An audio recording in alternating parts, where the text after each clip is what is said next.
नमस्कार, मी स्नेहा. आपण पाहताय साम टीव्ही न्यूज. साम संजीवनी आरोग्य विशेष कार्यक्रमामध्ये तुम्हा सगळ्यांचं मनापासून स्वागत.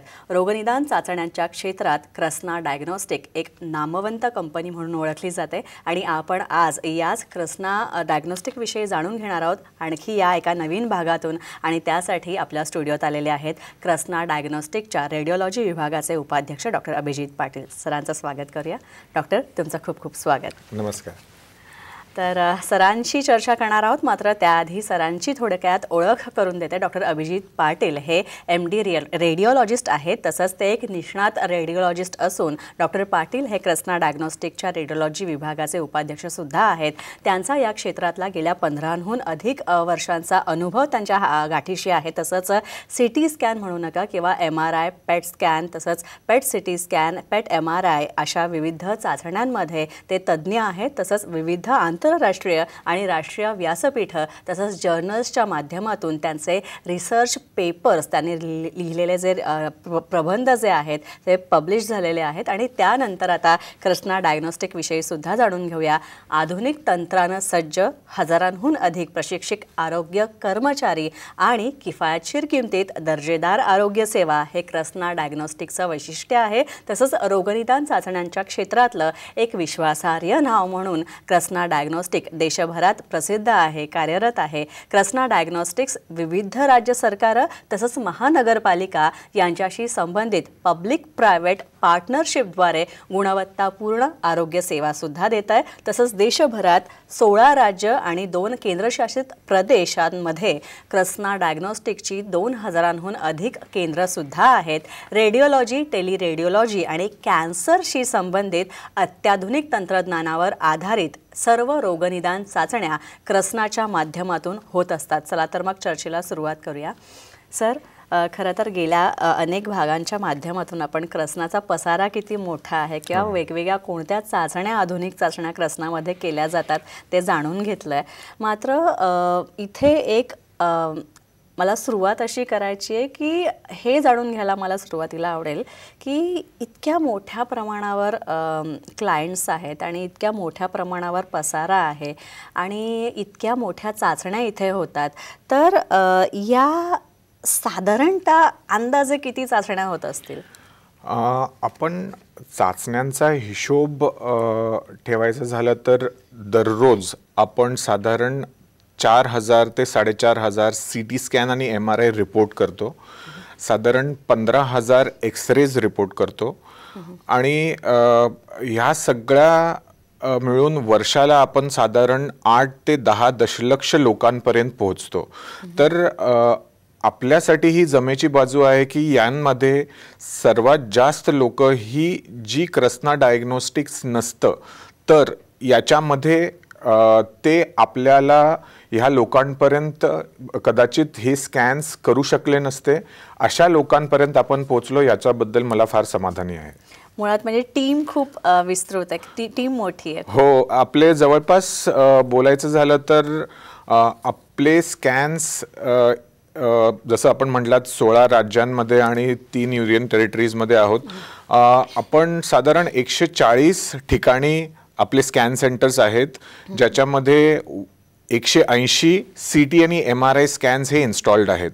तर एवढ्या मोठ्या प्रमाणात आपण इन्स्टॉलेशन करताना बऱ्याचशा गोष्टींचे चॅलेंजेस असतात आणि ह्या व्हॉल्यूम्स बरोबर आपण क्वालिटी मेंटेन करणं हे फार चॅलेंजिंग असतं. नक्कीच डॉक्टर, मला खरं तर हेच विचारायचं की इतक्या मोठ्या प्रमाणावर जेव्हा रिपोर्ट्स काढतात, स्कॅन्स होतात, वेगवेगळ्या रुग्णांच्या टेस्ट होतात, तर मग या सगळ्या रुग्णांच्या रिपोर्टमध्ये साहजिकच आहे क्वालिटी मेंटेन करणं पण महत्त्वाचं आहे. आणि कृष्णाने हेच केलेलं आहे आणि कृष्णाचं हेच वैशिष्ट्य आहे की रिपोर्ट्सची क्वालिटी खूप चांगली असते आणि रुग्णांचंही ते मनोगत आहे. तर यावेळी मला असं जाणून घ्यायला आवडेल की ही क्वालिटी कशी साधली जाते? साधारणतः आपल्याला रिपोर्टिंगची क्वालिटी मेंटेन करायची झाली तर बरेचसे त्याच्यामध्ये मानकं जर आपण साध्य केली तर रिपोर्टिंग क्वालिटी ऑटोमॅटिक चांगली येते. जसं की स्कॅनची क्वालिटी जर चांगली असेल, स्कॅन रिपोर्ट करायच्या वेळी डॉक्टरांना पाहिजे ती माहिती उपलब्ध करून देणे आणि त्याच्याबरोबर निष्णात डॉक्टरांचे कडून हे स्कॅन्स रिपोर्ट करून घेणे हे फार महत्त्वाचं ठरतं. याच्यासाठी आपल्याला त्या डॉक्टरांचे रिपोर्टिंग क्वालिटीज जेव्हा आपण त्यांना ऑनबोर्ड करतो त्यांची क्वालिटी जाणून घेणे, त्यांचा एक्सपिरियन्स जाणून घेणे आणि मग त्यांना आपले स्कॅन्स रुटीनली रिपोर्ट करायला देणे, याच्यासाठी आपण एक क्वालिटी प्रोसेस फॉर्म केलेली आहे. आपल्याकडे एक आमची एक कोर टीम आहे जे या डॉक्टरांना अपॉइंटमेंट करणे आणि या डॉक्टरांना स्कॅन्स असाइन करणे याच्या बाबतीत धोरणं ठरवून ते मॉनिटर करत असतात. आणि सगळ्यात महत्त्वाचं म्हणजे आता इतक्या मोठ्या प्रमाणावर निदान होत आहे, तर या डाटाचा वापर कशा पद्धतीने केला जातो हे एक महत्त्वाचं असेल तर ते सुद्धा आम्हाला हो. आता तुम्ही म्हटलाच आहात डेटा म्हटलं की सध्याच्या घडीला डेटा ही एक गोल्ड माईन आहे आणि डेटाचं महत्त्व समजण्यासाठी आपल्याला काही सायंटिस्ट होण्याची गरज नाही आहे. आत्ताच्या जगामध्ये डेटा सायन्स हे एवढं प्रगत झालेलं आहे की ज्याच्याकडे डेटा आहे तो सगळ्यात श्रीमंत माणूस असा म्हटला जातो, ना की ज्याच्याकडे पैसा सोनं वगैरे आहे. कारण की या डेटापासून आपल्याला जे प्रोडक्ट्स तयार करता येतात त्याची आपल्याला किंमत मोजता येत नाही. सो क्रस्नाकडे सुद्धा एवढ्या 10 ते 12 वर्षांमध्ये एवढे स्कॅन्स जसे आम्ही करत आलो आहोत आणि त्याचे क्वालिटी पॅरामीटर्स मेंटेन करून आम्ही ते व्यवस्थित डेटा ॲनॉनिमाइज करून सगळे डेटा स्टोरेजसाठी जे काही पॅरामीटर्स लागतात ते पॅरामीटर्स अवलंबून तो डेटा स्टोअर करत आलो आहोत आणि तो स्ट्रक्चर्ड डेटा आहे. तर हा डेटा आपल्याला समाजासाठी उपयोगी करणे आणि आपण पुढं आपल्याला सुद्धा त्या रिपोर्टिंगचा फायदा व्हावा याच्यासाठी आम्ही त्याचे प्लॅन्स करत आहोत. नक्कीच. तर खरं तर कृष्णा डायग्नोस्टिकमध्ये अनेक रुग्ण असे येत असतात आणि ज्यांच्या टेस्ट दिवसागणिक होत असतात. मोठ्या प्रमाणावर रुग्णसंख्या येत असते आणि यातीलच काही समाधानी रुग्णांचं मनोगत आपण पाहूया. नमस्कार, मी अभिमन्यू अर्जुन कोलते, अहमदनगर तालुका नेवासा इथून आलो होतो. तिथला स्टॉक खूप व्यवस्थित व मन मिळवलं आहे आणि यांनी केलेलं सहकार्य मी आयुष्यभर विसरू शकत नाही. असं सहकार्य मला या लोकांनी केलं आणि असं वाटतं अजूनही जगात माणुसकी शिल्लक आहे याचं हे प्रतीक मला बघायला मिळालं. नमस्कार, मी डॉक्टर जयेश जोशी, पिंपळगुरू येथे प्रॅक्टिस करतो, लाईफ केअर क्लिनिक. मी आज इथे कृष्णा डायग्नोसिसला माझ्या स्वतःच्या पायाच्या MRI करिता आलो होतो. इथचं क्लीननेस, हायजीन, कॉस्टिंग सगळ्या गोष्टी बघून मला विश्वास नाही बसला की हे गव्हर्नमेंटचं सेंटर आहे म्हणून. ॲक्च्युली कोलॅबरेट केलेलं आहे, परंतु सर्वांना मी कळवणार की 3 टेस्टला MRI किंवा कुठलं इन्व्हेस्टिगेशन तुम्हाला करायचं असेल, योग्य दरात आणि चांगली सर्व्हिस पाहिजे असेल तर त्यांनी कृष्णा डायग्नोसिसला आवश्यक भेट द्यावी. त्यावेळी सुतार दवाखान्यामध्ये मी सकाळी आले होते. माझ्या ध्यानात मनात पण नव्हतं की माझं इतकं व्यवस्थित आणि वेळेवर काम होईल. ते ट्रीटमेंट चांगली झाली आणि कमी वेळात झाली. सर्व्हिस आतली पण चांगली होती, सगळा स्टॉफ व्यवस्थित बोलत होता आणि इतक्या प्रेमाने ना की मला भीतीच वाटली नाही अजिबात, म्हणजे ते CT स्कॅन करायची.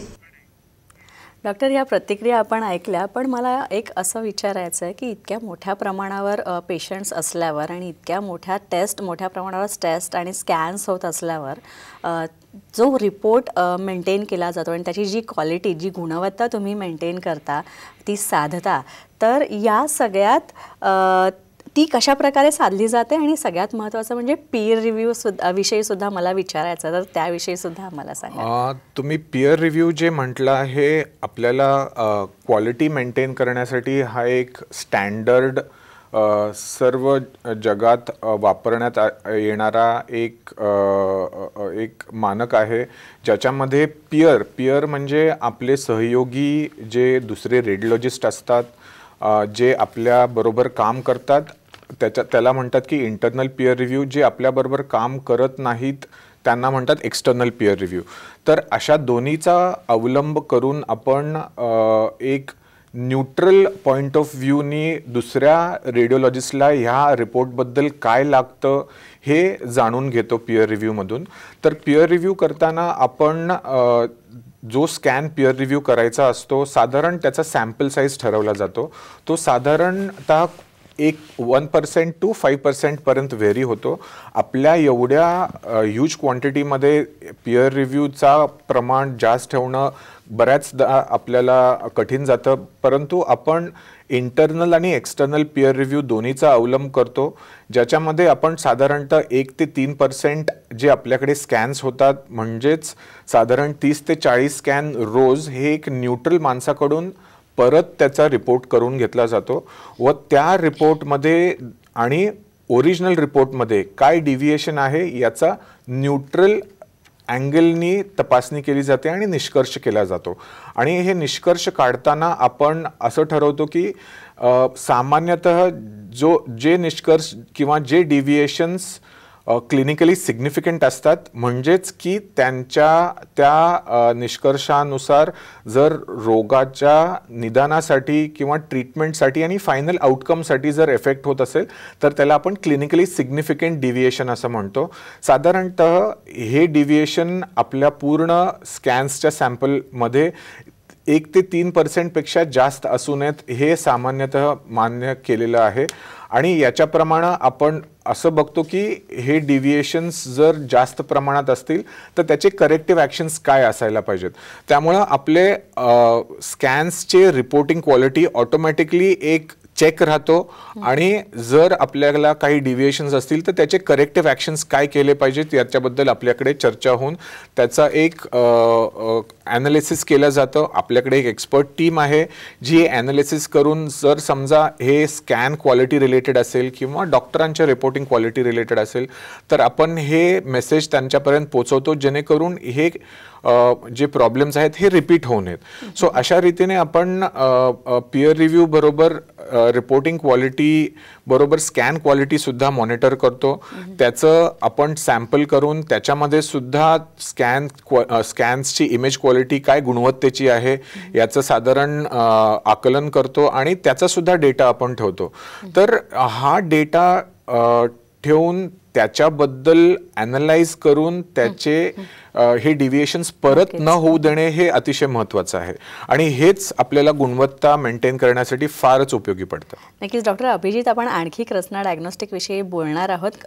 विशेषतः डाटा आणखी कशा प्रकारे वापरला जातो हा आणि कशा प्रकारे कृष्णा त्याचा विविध कामांमध्ये वापर करते ते सुद्धा जाणून घेणार आहोत. मात्र त्याआधी एक छोटासा ब्रेक घेऊया.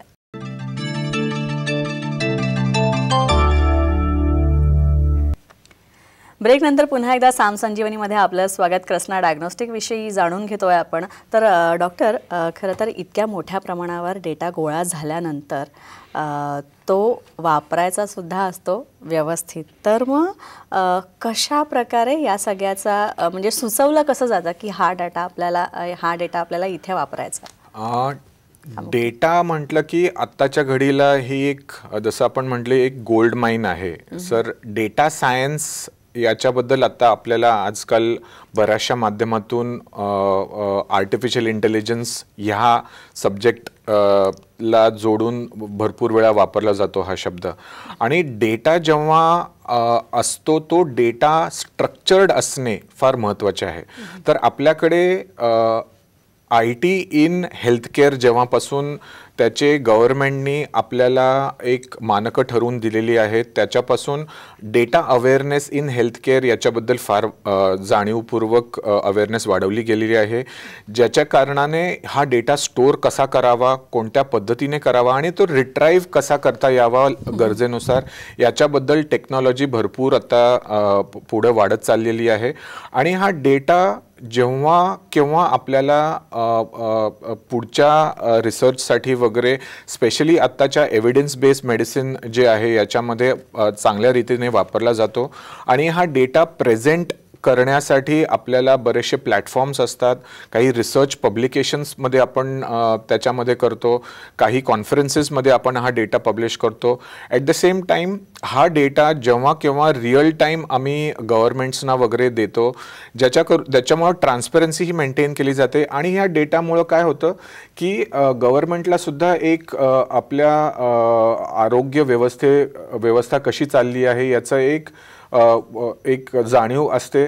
एक एक्झाम्पल मी इथे देऊ इच्छितो. आपल्याकडे जेव्हा पॅन्डेमिक कोरोनाचं चालू झालं त्यावेळी एके ठिकाणी आपल्या एक्सरे मशीन्स एका डिस्ट्रिक्टमध्ये होते आणि त्याच्यामध्ये काही प्रमाणां ज्या पॉझिटिव्हिटी एक्सरेची असते त्या प्रमाणांमध्ये अचानकपणे पॉझिटिव्हिटी वाढल्याने आपल्या आरोग्य अधिकाऱ्यांच्या तिकडे लक्षात आल्यानंतर त्यांनी ते झोन्स कंटेनमेंट करून ते तो आजार पसरवण्यापासून ते ट्रीटमेंटपर्यंत काय व्यवस्था गरजेची आहे हे प्लॅन करता आलं.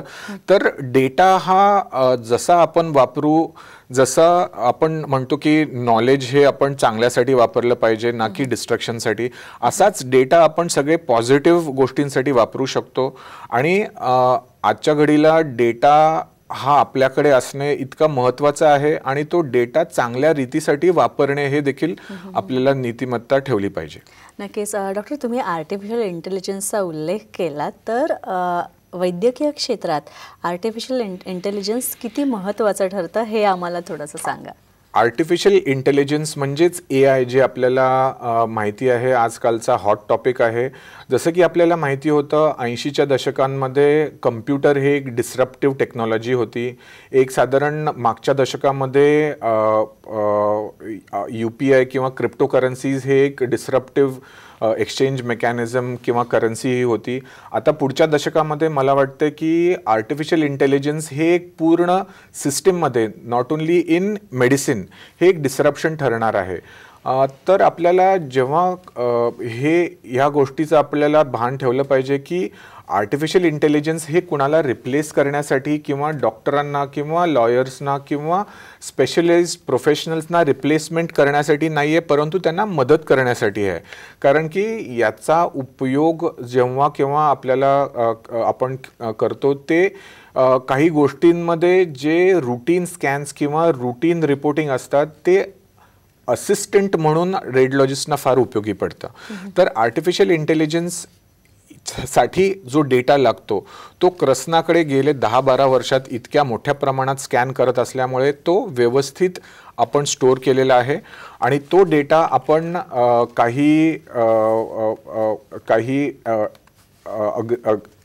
म्हणजे काही मोठ्या कंपन्यांबरोबर अग्रीमेंट्स करून तो डेटा आपल्याला कसा वापरता येईल याच्याबद्दल आपलं रिसर्च आणि हे चालू आहे. नक्कीच. तर आणखी एक गोष्ट अशी की याच आर्टिफिशियल इंटेलिजन्सचा वापर जो आहे तो आणखी प्रभावीपणे करण्यासाठी कृष्णा काही अशी योजना आखत आहे का किंवा काही प्लॅन्स आहेत का? हो, नक्कीच. कृष्णा डायग्नोस्टिक्सकडे हा डेटा आत्ताच्या घडीला त्याचं मूल्यमापन करायला झालं तर ते करोडोंमध्ये जातं. बट कृष्णा हे त्या गोष्टींपासून पैसे कमवण्यापेक्षा तो डेटा आपल्या रिपोर्टिंगसाठी कसा उपयोगी करता येईल, कारण की आत्ताच्या जगामध्ये रेडिओलॉजिस्टची कमतरता, स्पेशली टायर 2 सिटीज म्हणजे PHC लेवलला किंवा रिजनल हेल्थ सेंटर्सच्या लेवलला इतका तुटवडा आहे की तिथे मशिनरी जरी आपण इन्स्टॉल केली तर तिथे रिपोर्टिंग करण्यासाठी डॉक्टर्स नसतात. तर हे रूटीन रिपोर्टिंग जर सॉफ्टवेअरद्वारे करून जे इमर्जन्सी पॉझिटिव्ह रिपोर्ट्स आहेत हे काही स्पेशलाइज्ड डॉक्टरांकडे पाठवून मग त्यांचं फायनल रिपोर्ट करून असं जर आपण ट्रायज केलं तर इमर्जन्सीमध्ये कोणता रिपोर्ट पहिला करावा आणि नॉर्मल रिपोर्ट कोणते आहेत हे आपल्याला कळण्यासाठी फार उपयोगी पडतं. आणि याच्यामुळे जो डॉक्टरांवर येणारा भार असतो तो भार कमी होतो आणि इनडायरेक्टली क्वालिटी ऑफ रिपोर्टिंग वाढतं. नक्की सर. कृष्णामध्ये आपलं रोगनिदान करून घेऊन, आपला चाचण्या करून घेऊन समाधानी झालेल्या काही रुग्णांचं मनोगत आपण ऐकूया. नमस्कार. मी कृष्णा डायग्नोसिसमध्ये आलो आहे. सगळ्या स्टाफची सर्व्हिस चांगली उत्तम प्रकारे आहे आणि मागचा सुद्धा रिपोर्ट मी घेतला होता. लगेच वेळेवर अगदी त्यांची सुविधा सर्व आहे आणि मला चांगला याचा अनुभव आलेला आहे. आणि सगळा स्टाफ वगैरे सगळ्या उत्तम प्रकारे बोलणं हे करणं वगैरे सगळं व्यवस्थित आहे आणि चांगल्या उत्तम प्रकारे त्यांनी डायग्नोसाइज करतात आणि चांगली सर्व्हिस देतात आम्हाला. हां, माझं नाव हर्षल दैवते. माझ्या आजोबा दत्तात्रय बेलवडे. मी कोथरूड या भागात राहतो. तर आम्हाला इकडे एक्सरेसाठी सुविधा अवेलेबल होती. इथले ज्यावेळेस स्टाफ वगैरे एकदम पोलाईट, शांतता आणि ब्लाइंडमध्ये कोविड-19च्या सगळ्या गोष्टी पाळून त्यांनी सगळ्या गोष्टी आम्हाला अवेलेबल करून घेतल्या. नंतर बसण्याची त्यांची अरेंजमेंट वगैरे कोविड-19 वगैरेच्या पद्धतीने होते. स्टाफने वगैरे आम्हाला गायडन्स केलं की इकडे इकडे थांबा. डॉक्टर वगैरे सगळ्या वेळेवर येऊन त्यांनी चांगला गायडन्स दिला. थँक्यू. नक्कीच सर, आपण आता आणखी एक महत्त्वाची गोष्ट जाणून घेऊया डॉक्टरांकडून. ती म्हणजे डॉक्टर, खरं तर कॅन्सर हे फार महत्त्वाचं झालेलं आहे आणि हा जशा प्रकारे हा आजार गंभीर रूप धारण करतोय, तर कॅन्सरच्या निदानासाठी क्रसनाच्या काही योजना आहेत का? तर आता कॅन्सर हे मागच्या दशकापासून त्याचं प्रमाण इतकं वाढलेलं आहे की ते I feel it is the next pandemic. म्हणजे पॅन्डेमिक म्हणण्यापेक्षा एंडेमिक झालेलं आहे ते. म्हणजे आपल्या रोजच्या व्यवस्थेमध्ये इतपत पसरलेलं आहे की त्याची नोटीस घेणं हे अनिवार्य झालेलं आहे. कॅन्सर ह्या गोष्टीसाठी फक्त ट्रीटमेंट नव्हे तर प्रिव्हेंटिव्ह ॲक्शन घेणं फार महत्त्वाचं आहे, जेणेकरून आपल्या सिस्टीमवरती त्याच्या क्युअरसाठी भार येऊ नये. तर क्रसना डायग्नोस्टिक्स हे जिथं जिथं आपले संलग्न हॉस्पिटल्स जिथे कॅन्सर केअर स्पेशलिटीज आहेत तिथे आपण स्पेशल मशिनरी जसं की हाय एंड मशिनरी म्हणजे 3 टेस्ला MRI, मल्टीस्लाइस 128 स्लाइस CT, जेणेकरून आपण होल बॉडी स्कॅन्स आणि सर्व्हेलन्स स्कॅन्स करू शकतो, चांगल्या क्वालिटीचे स्कॅन्स करू शकतो. आपण ह्या ठिकाणी चांगले निष्णात डॉक्टरांचे रिपोर्ट्स देण्याचा प्रयत्न करतो.